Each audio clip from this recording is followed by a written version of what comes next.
ho an'izay rehetra sady voantso no masina ho aminareo anie ny fahasoavana sy ny fiadanana avy amin'ilay Andriamanitra ray sy Jesoa Kristy tompontsika. Amen.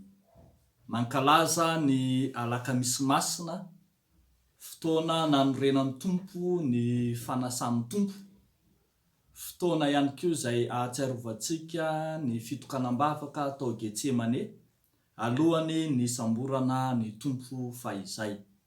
Koa amin'ny teny ity dia hahatsiaro iombona amin'izany Tompo izany isika, ka andeha raha antsika mamaky ny Salamo 450 andininy voalohany hatramin'ny 5 manao hoe: Izao ty amin'ny Jehova, satria efa nandreny feon'ny fifonako izy, satria efa namingilana ny sofiny tamiko izy, dia hiantso aho raha mbola velona koa, ny hodidina tamiko ny famatorany fahafatesana, ary nahazo ahy ny fahoriany ny fiainatsika. Nahita fahoriana sy alahelo aho, dia niantso ny anaran'i Jehova aho hoe: Jehova, mifona aminao aho, vonjeno ny fanahiko. Mamindra fo sy marina Jehova, eny miantra Andriamanitsika. Amen.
Iombona amin'ny vavaka isika riavako. Tompo tonga ny fotoana, lay fotoana mahatahotra loatra, lay fotoana nandrasana, lay fotoana nofinidinao zanak'Andriamanitra, dia fotoana ny fankatoavana sy ny fanatitra, fotoana izay nilatsahany voambary tamin'ny tany mba havokarany be. Eny, fotoana izay anapahanao ny gadran'ny Satana, andresenao ny fahamafisam-ponay. Koa isaorana ianao Tompo noho ny amin'ity fotoana ity. Isaorana ianao noho ny amin'ny fahoriana izay niatra taminao Andriamanitra, ka nahatonga anao ho avanay. Isaorana ianao noho ny fisandratanao hatrany tamin'ny voninahitra teo amin'ny hazo fijaliana. Tompo mamindrafo aminay, areoka izay mba tsy ho toy ny voambary mitomoepona, fa ataovy miara-maty aminao zahay mba havokatra be ihany koa.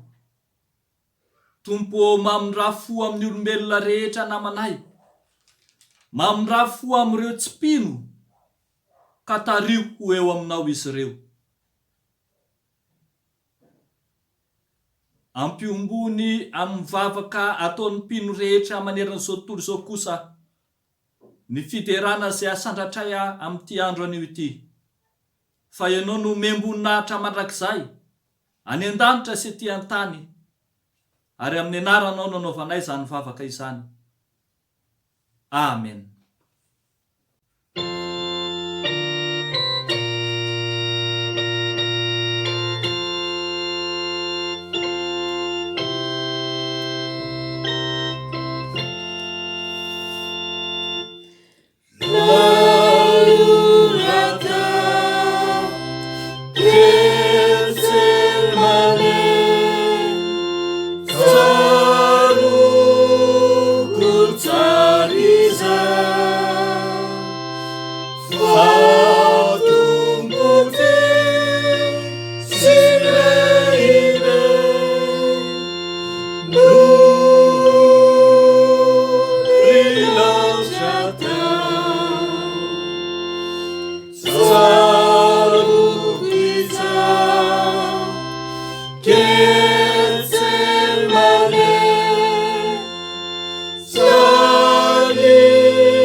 Ivavaka isika riavako.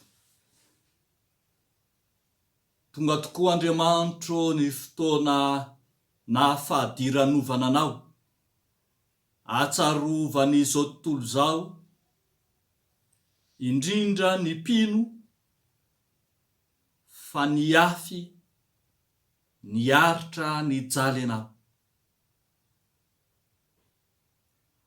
Hatsiaro fiombonanao amin'izany izay amin'ny teny ity, ka hamaky misesy ireo soratra masina, mamelombelona ny finoanay,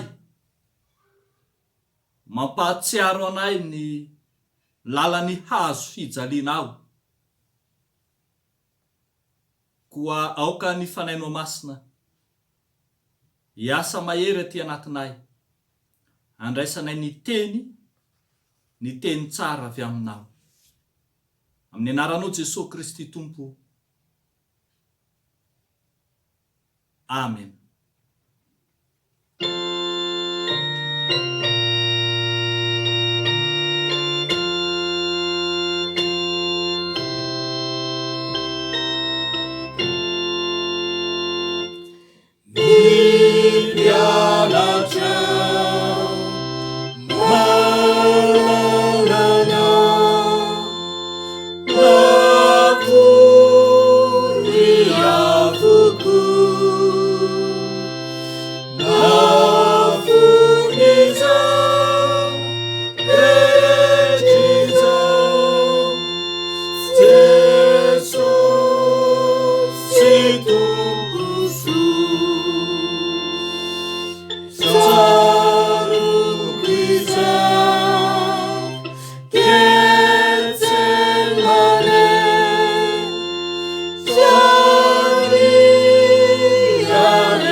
Salamo fahatelo amby valopolo, andininy voalohany hatramin'ny fahafolo. Amin'ny anaran'ny Tompo manao, hoe: Andriamanitro, aza manginy, ary aza aza miombombavy ianao ary aza mamitsaka Andriamanitro, fa indro mitabataba ny fahavalonao ary izay mankahalanao dia manandratra ny lohany. Ny olonao no iokoany amin'ny hafetsena ary miara-misaina hamely izay voafinao izy. Hoy izy, avia ka andeha ho fongorantsika tsy ho firenena izy, mba tsy ho tsarovana intsony ny anaran'Israely. Fa efa niray tetika tokoa ireo ka nanao fanekena hanohitra anao.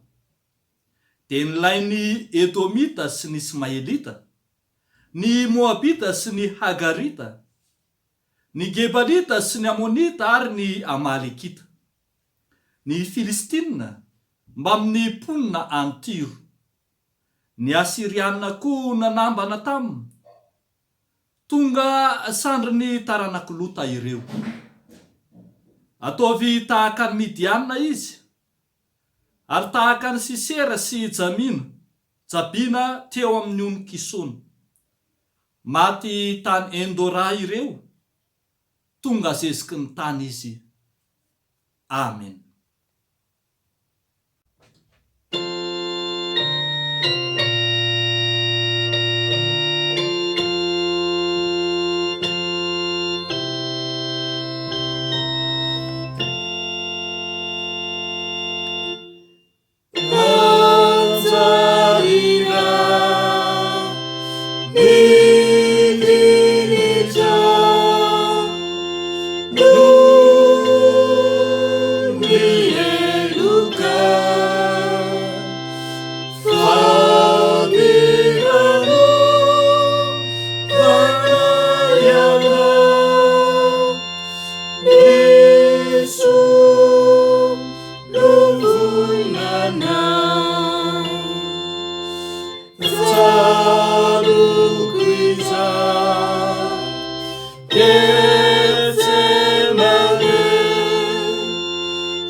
Marka toko faha 7:40, ny andininy faha 2:30 hatramin'ny faha 2:70, amin'ny anaran'ny Tompo manao hoe: ary tonga tany amin'ny sa izay atao hoe Getsemane izy, dia hoy Jesosy tamin'ny mpianany, mipetraha eto ianareo mandra-piaviko.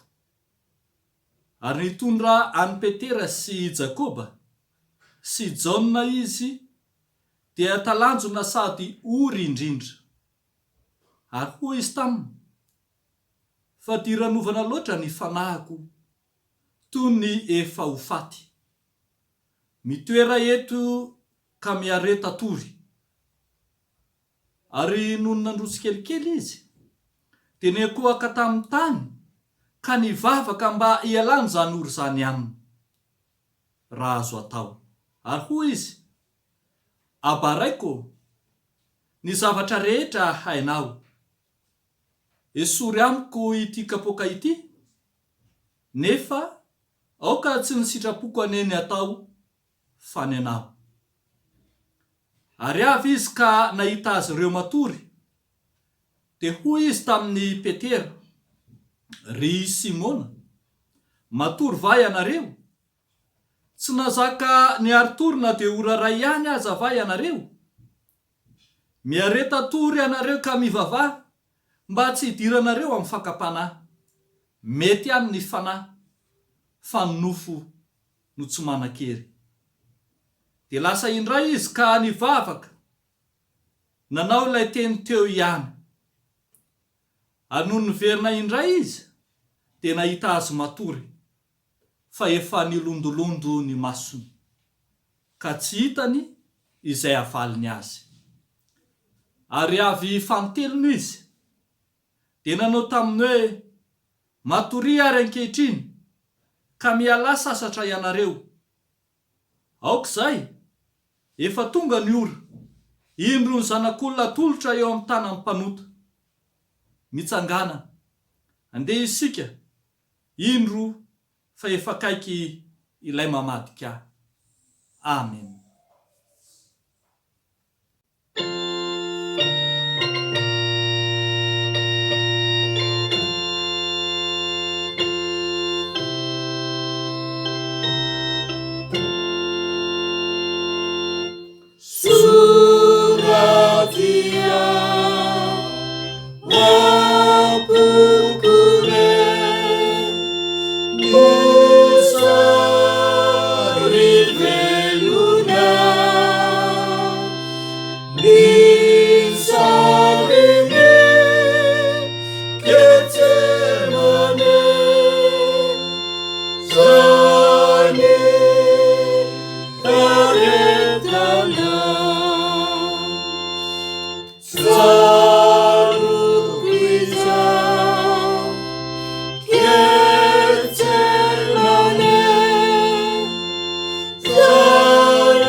Epistily ho an'ny Hebreo 5:5 ny andininy 7 hatramin'ny andininy 10. Vakina amin'ny anaran'ny Tompo. Tamin'ny andron'ny nofony, raha nanao fivavahana sy fangatahana nomban'ny fitarainana mafy sy ny ranomasobe tamin'izay nahavonjy azy tamin'ny fahafatesana izy, sady voahainy noho ny fahatahorany an'Andriamanitra, dia nianatra fanarahana tamin'izay fahoriana nentiny izy, na dia zanaka aza. Ary rehefa natao tanteraka izy, dia tonga loharan'ny famonjena mandrakizay ho an'izay rehetra manaraka azy. Fa notonon'Andriamanitra hoe mpisorona be araka ny fanaony Melkizedeka. Amen. Ray masonao, manamasinanay amin'ny fahamarinana, ny teninao ny fahamarinana. Amen.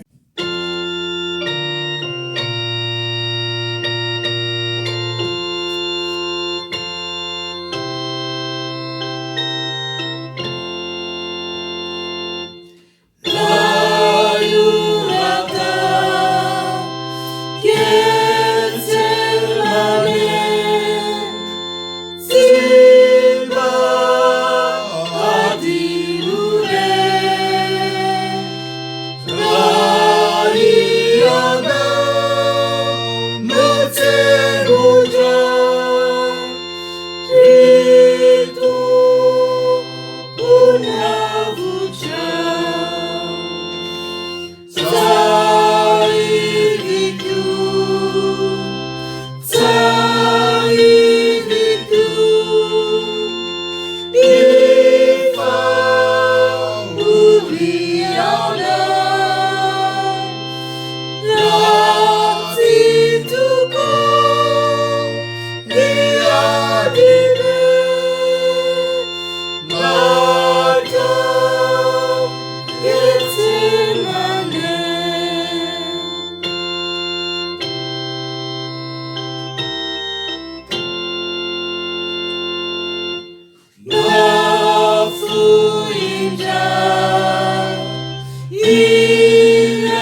Alavako malala ho ampitomboana ao aminareo ny fahasoavana sy ny fiadanana avy amin'ilay Andriamanitra ray sy Jesoa Kristy tompontsika.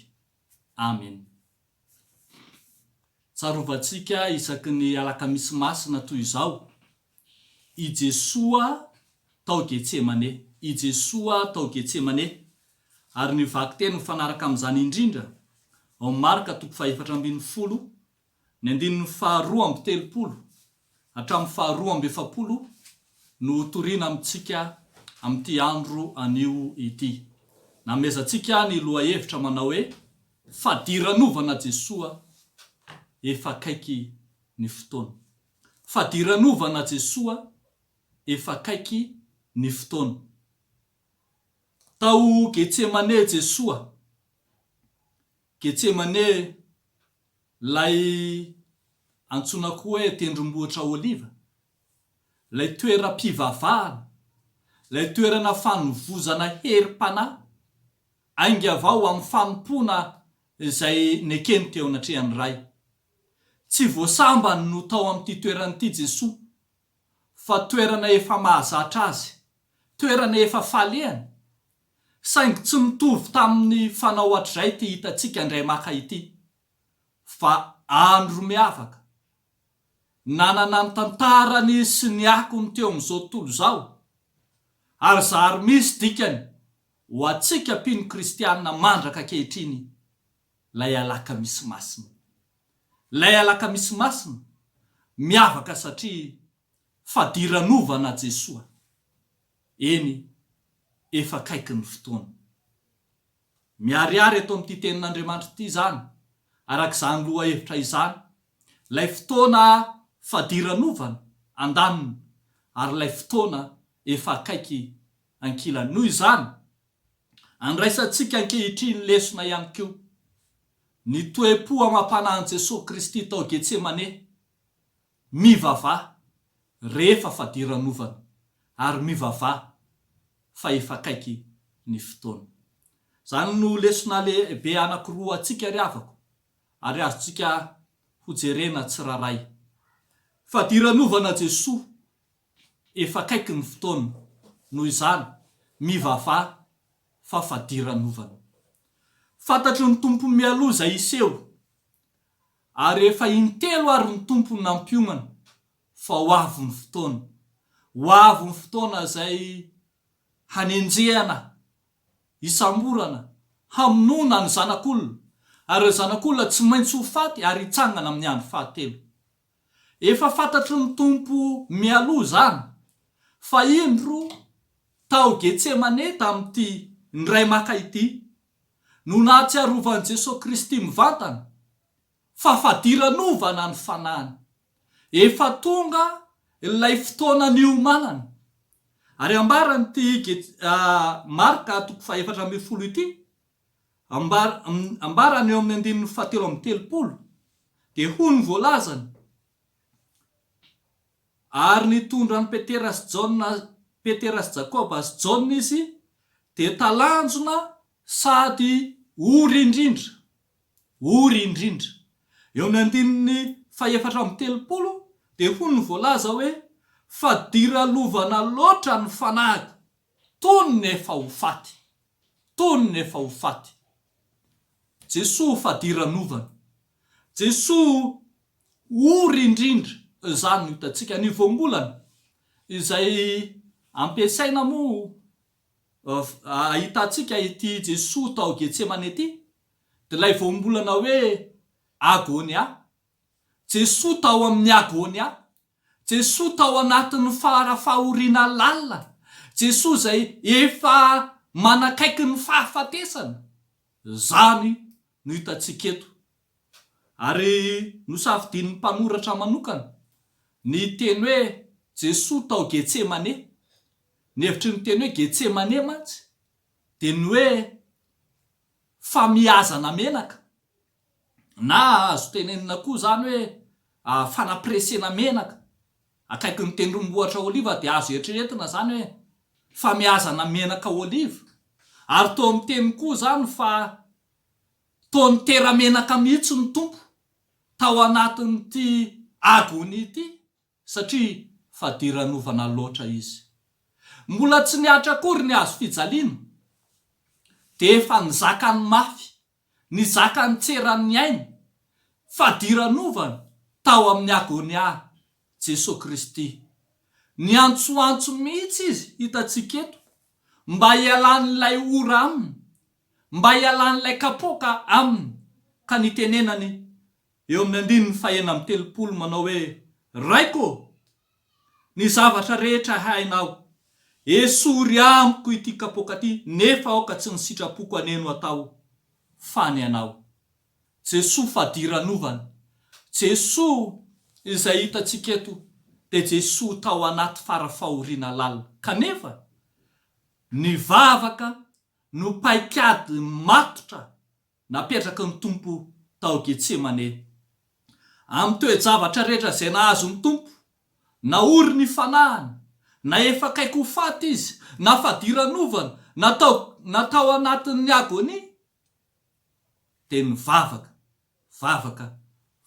nataony jereo tsara fa intelo miantaona no ahitantsika fa Jesosy mivavaka ato anatin'ity bokyny Marka 4:10 ity.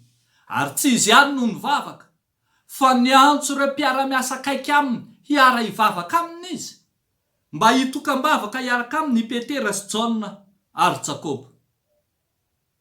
Amin'ny Luka 2:20 mitantara ity Jesosy tao Getsemane ity, de hitantsika taratra fa arakaraky ny fiakaran'ny toe-javatra hatrehany, arakaraky ny hamafiny zavatra hatrehana no iakarany hadiry ny vavaka tsy maintsy atao ihany koa.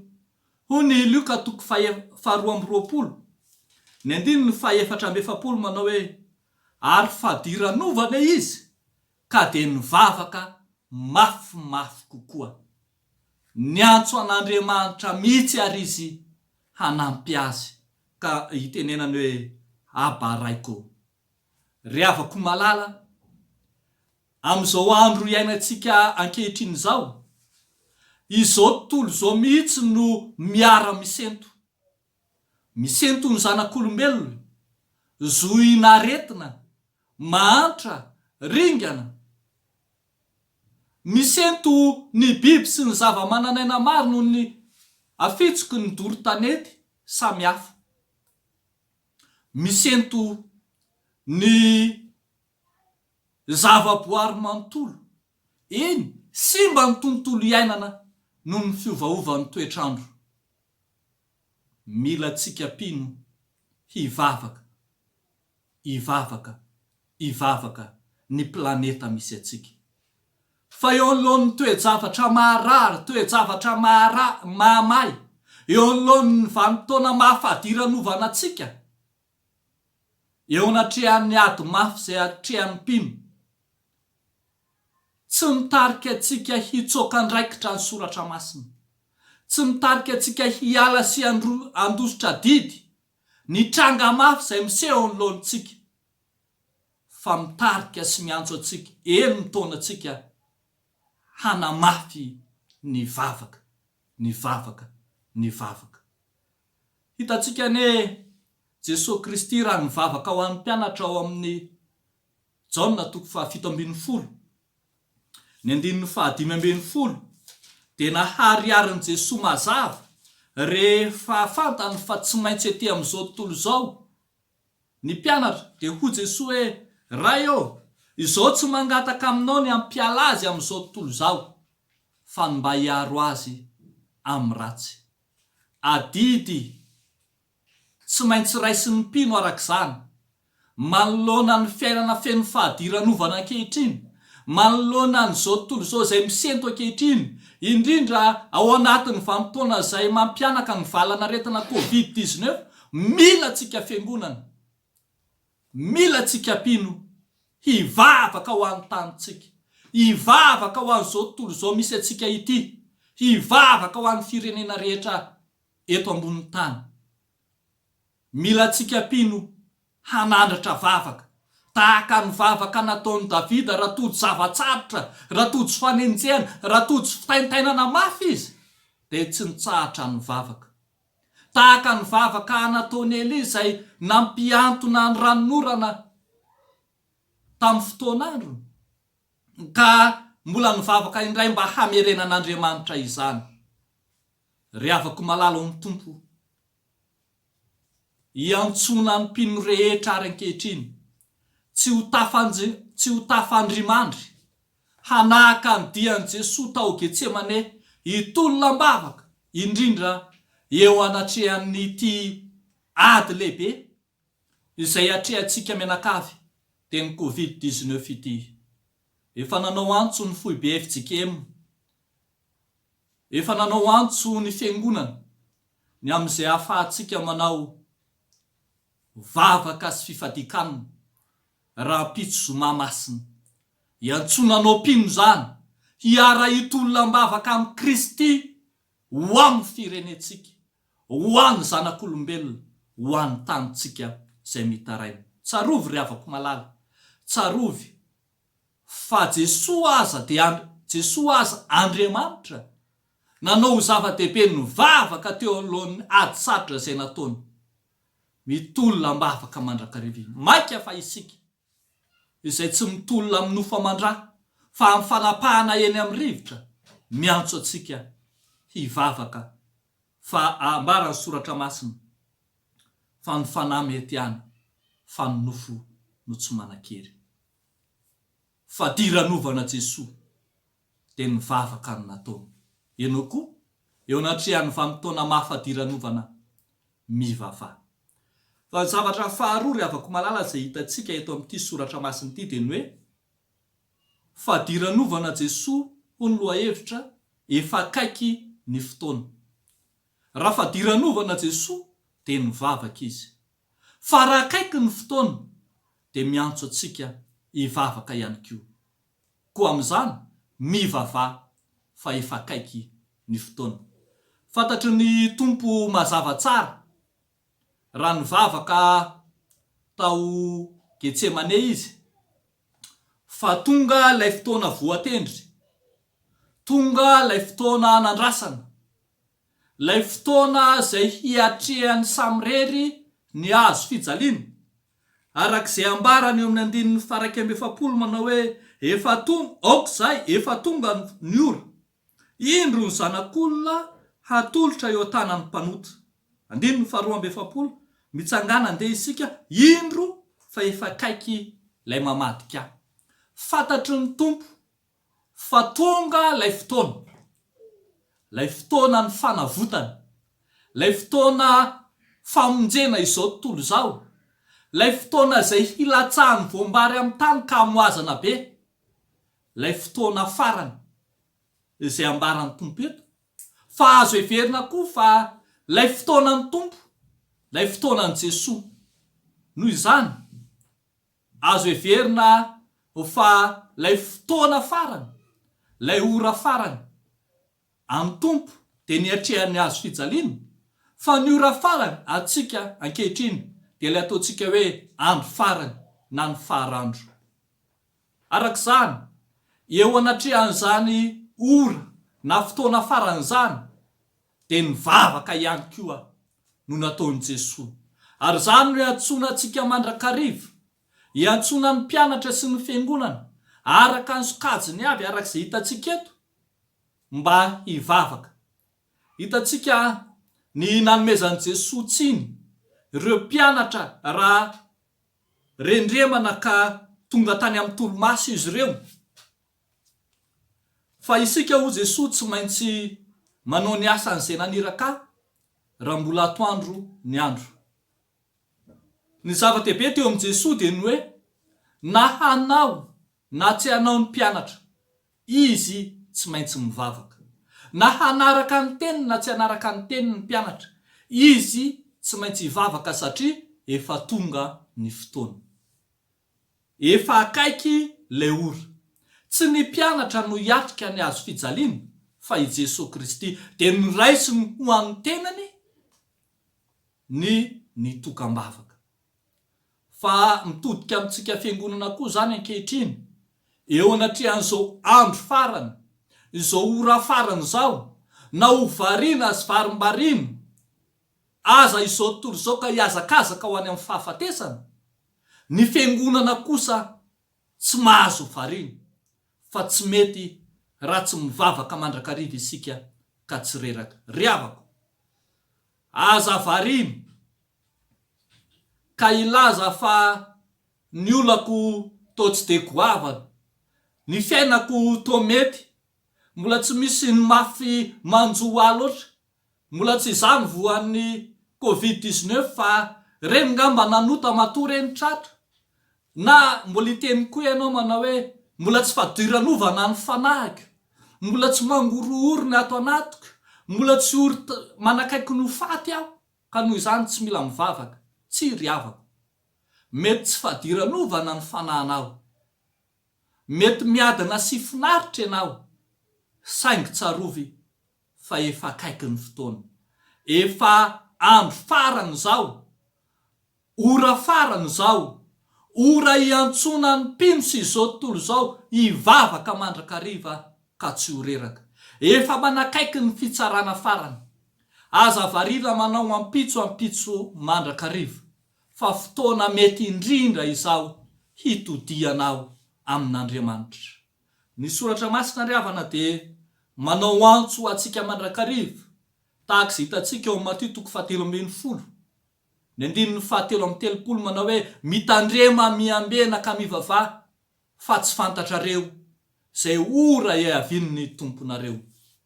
Fotoana tsy azotsika hipetraha-potsiny intsony zao, fotoana zay tsy ahafahantsika matoritory intsony satria andro farany zao.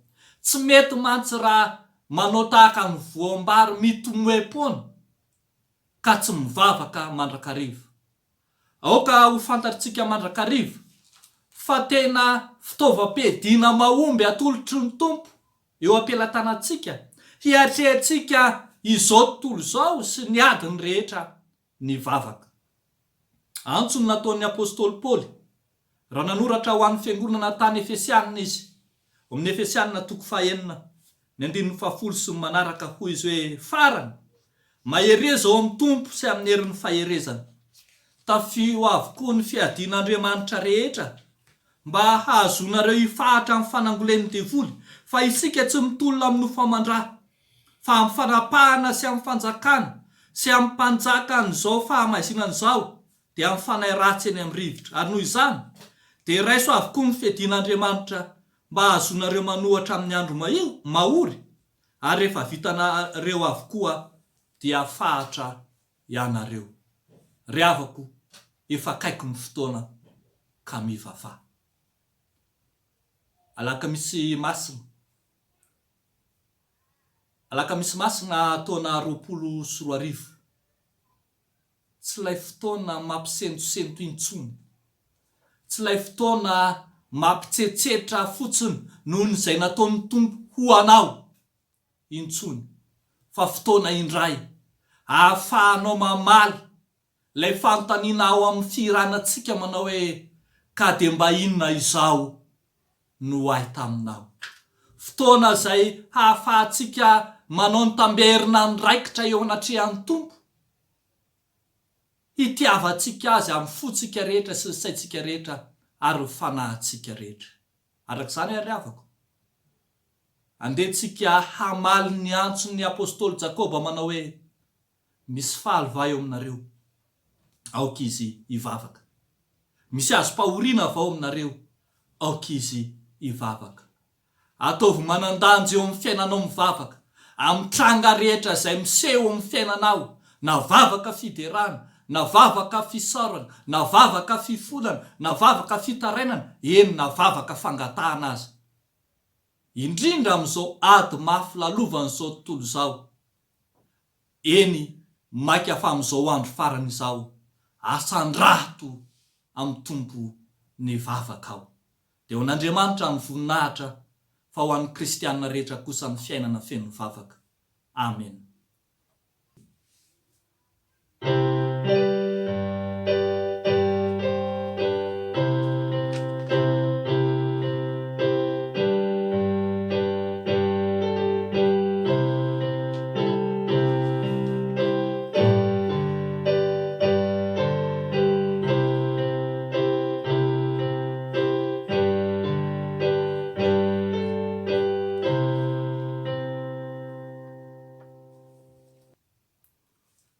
ivavaka isika ry avako. Misaotra anao zay Andriamanitro fa miteny aminay ianao. Mbola tsy lefin'ny vanim-potoana sy ny elanela-toerana ny lalan'ny hazo fijalianao, fa mbola iainanay rehetra mandraka ankehitriny. Zava-dehibe loatra mantsy no nataonao ho anay, ka indro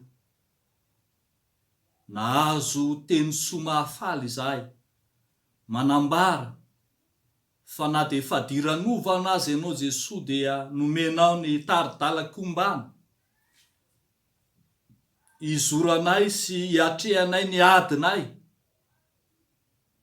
dia ny ahatonganay hivavaka mandrakariva. Antsony teninao zany, antsonao Andriamanitra, ka ahatonganay ho tsara fifandraisana aminao Andriamanitra amin'ny zavatra rehetra. Ahatonganay hanamafy hatrany fifampitokisanay aminao Andriamanitra. Ko indro zay Tompo, mametraka ny adinay, mametraka ny fisentohanay eo anatrehanao, indrindra manoloana ity valanaretina Covid-19 ity. Ianao Andriamanitra hiady ho anay, fa izay kosa hanginy. Ataovy sy hamarino aminay Tompo ny ambaran'ny mpanao salamo manao hoe: na dia mandeha mamaky ny lohasaliko ny fahafatesana azaho, dia tsy hatahotra ny loza aho, fa ny tsorakazonao sy ny tehinao, ireo ny mahafatahotra anay. Ampaherezo eny ampaherezo mandrakariva Tompo, ireo mpanomponao ao anatin'ny tsy fahasalamana, ireo mpanomponao miady amin'ny fahafatesana, eny entinay eo anatrehanao, ireo mpanomponao miady amin'ny aretina samihafa, ireo tokony andraikitra ara-pahasalamana rehetra, ho tsonjovinao izy ireny ka arovanao ny aina. Vavak'izay Tompo, ho an'ny kristianina rehetra mba hahery sy hatanjaka manoloana izao toe-draharaha izao, ka ho arovanao Andriamanitra ny tena ny ainy fanahy, hahatsiarovany fa tsy irery izy, fa eo anao Andriamanitra amin'ny fotoana rehetra. Ataovy ho tsapany tsiraray avy ary Tompo ny dikan'ny lalan'ny hazo fijalianao, hitondra famonjena fa tsy handalo fotsiny ho an'ny rehetra nezany, ka dia hanokatra midanadana ny varavarany fony ny tsiraray avy handray ny famonjena ny entinao. Amin'ny anaranao Jesosy no anaovanay sy angatanay izany vavaka izany. Ianao nefa nampianatra anay hivavaka manao hoe: Rainay ho izay an-danitra, masinany ny anaranao, ho tonga ny fanjakanao, atao any ny sitraponao, ety an-tany tahaka ny an-danitra. Menay ny izay hanina sahazo anay, ary mamelany elokay tahaka ny namelanay izay meloka taminay, aza mitondra anay amin'ny fakapanana, manafahanay amin'ny ratsy, fanao ny fanjakana sy ny hery, ary voninahitra mandrakizay. Amen.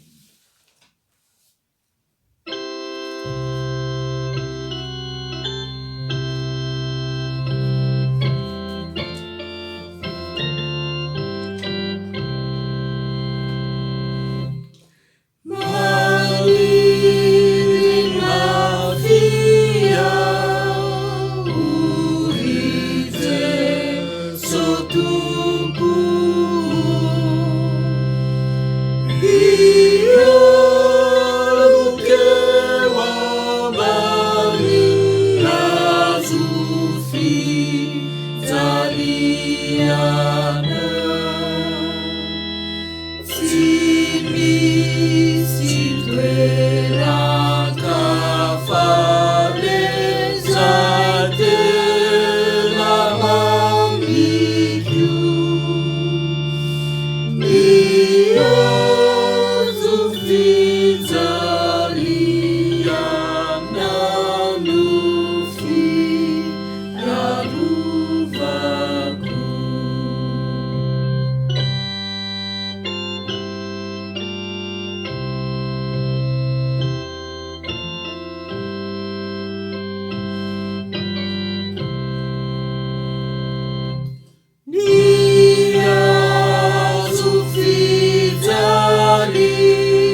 Masu Pitiavana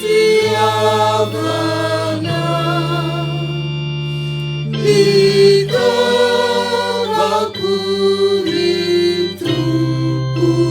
Uova Fakeluka.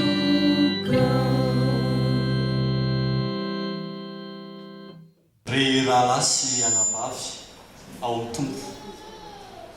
Ireo mivelatra manoloanantsika zao fanasany tompo, mampiseho amin'ny fomba hita maso ary tsapahitana na fahasoavan'Andriamanitra izay tsy hita maso, ary maneho rahateo ihany koa ny fanatrehan'ny tompo amintsika. Ry mpandray fanasany tompo malala, tsangana ary zao asandrato amin'ny tompo ny fonary.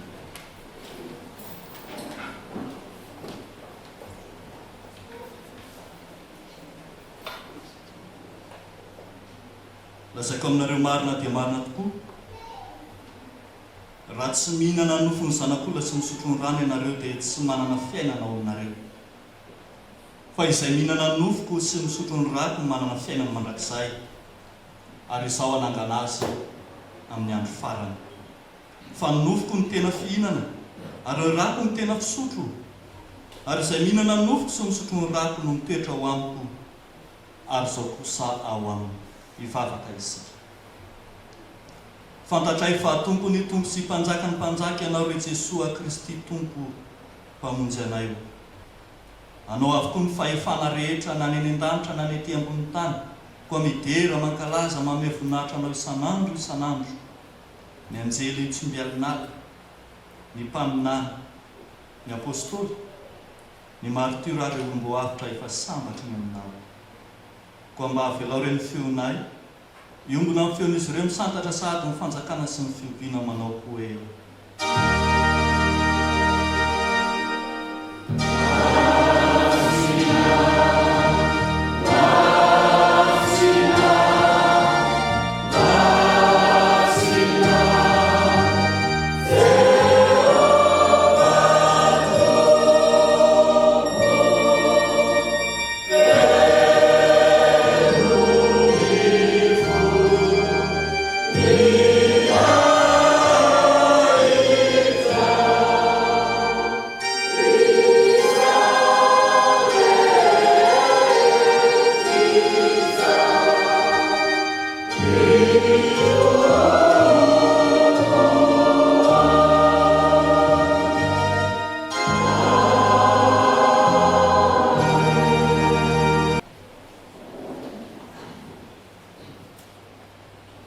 fa Jesosy tompo tamin'iny alina iny izay namady anazy dia nandray ny mofo, ary rehefa nisaotra dia novakiny ka hoy izy, ity ny tenako izay omena ao anareo, izao nataovy ho fahatsiarovana.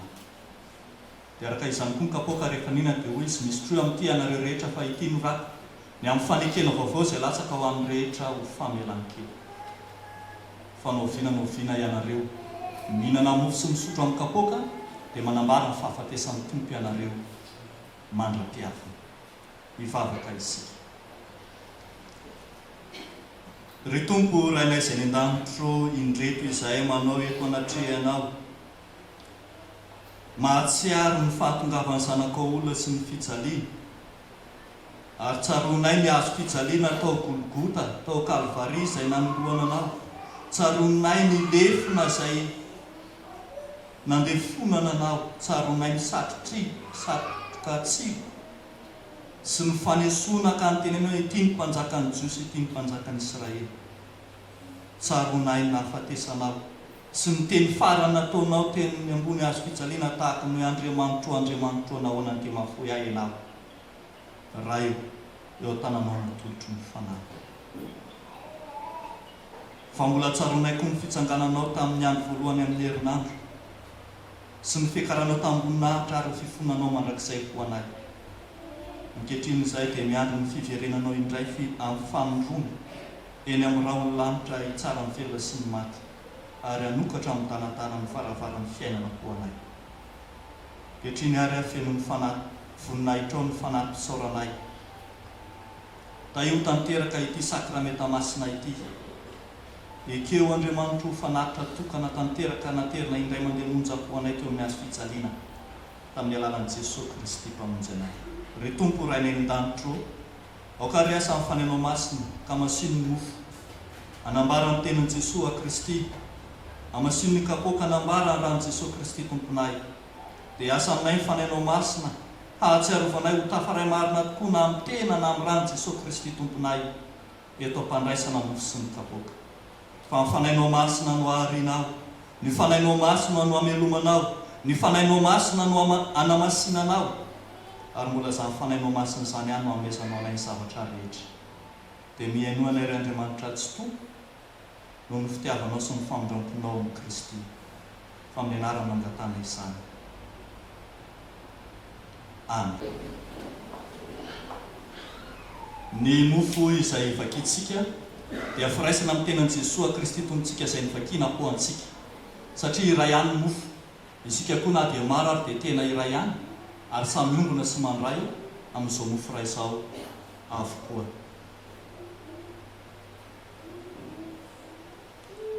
Ny kapoakon'ny fisaorana izay isaorantsika dia firaisana amin'ny ran'i Jesosy Kristy tompontsika ny ranon'ny fanekena vaovao izay latsaka ho famelan-keloka. Ndeha arytsika ry avako malala iombona amin'ilay vavaka fanetretena manao hoe Tompo, tsy mendrika ny atao hoe zanakao aho. Tompo, tsy mendrika ny diranao ambany ny tafotranoko aho. Tompo, tsy mendrika ny tsipona izay sombontsombo latsaka avy amin'ny latabatra ao akory aho kanefa koa ianao hoe izay manatona dia tsy ho lavako mihitsy. Amen. Hoy Jesosy Kristy Tompo hoe andeha ary zao fa efa voavoatra avokoa ny zavatra rehetra.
Hoy Jesosy Kristy Tompo, ity ny tenako, raiso, hana, izao nataovy ho fahatsiarovana azy.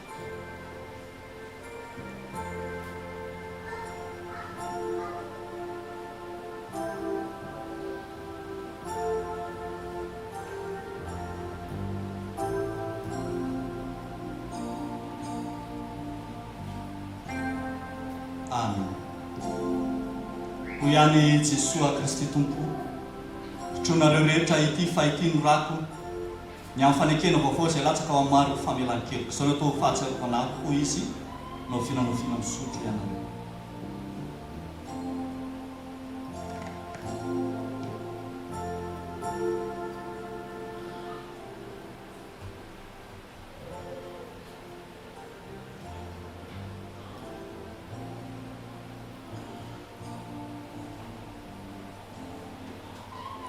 Amen. Etsika iombona amin'ny fisaorana ny Tompo manao hoe fisaoran'i Jehovah ry fanahy ary izay rehetra manafy fisaorana anarana azy. Fisaoran'i Jehovah ry fanahy ary aza misy atongonao ny fitahiny rehetra izay mamela ny heliko rehetra izay manasitrana ny aretinao rehetra izay manavitra ny ainao tsy hirina ny davaka izay manarina famindrampo sy fiantraranao. Amen. Eny hoe ariavako ny afatra izay omen'ny Tompo antsika amin'ity andro an'ity indrindra ho antsika izay nahatsiary ny ombona tamin'ny tompo tamin'ny alalan'ny fanasana masina androany. Ho ny tompo aok'izay efa tonga ny ora indro ny zanak'olona atolotra eo an-tanan'ny mpanota. Nahoana no de matory anareo mitsangana ka mivavah mba tsy hidiranareo amin'ny fakapanahy. Amen.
Isaorantsika ny tompo ry havako afaka nahatsiaro ny alakamisy masina na dia amin'ny toerana samihafa aza no misy antsika.